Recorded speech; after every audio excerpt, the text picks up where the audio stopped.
Hi, this is Dr. Ahmed from Kanata Allergy Clinic. I will talk to you today about the proper use of nasal steroid spray.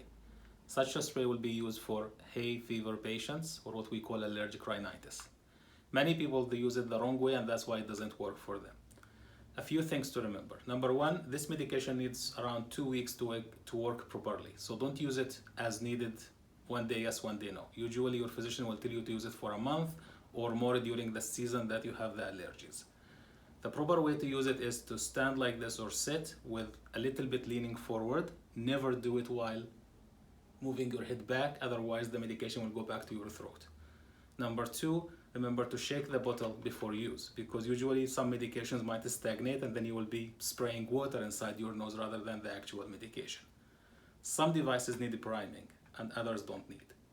Another issue to remember is that many people, they don't clean their nose before using the medication. So if you have lots of mucus or secretions inside your nose, the medication will not reach where it should reach.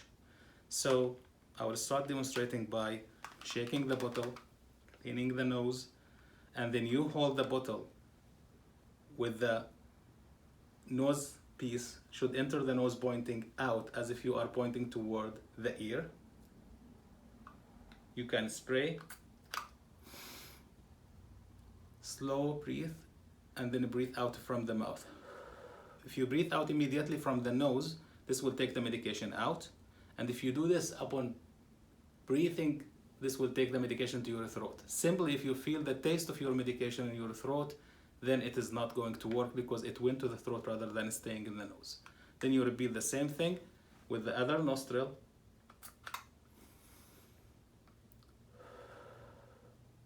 This way, you can make sure that the medication was used the proper way.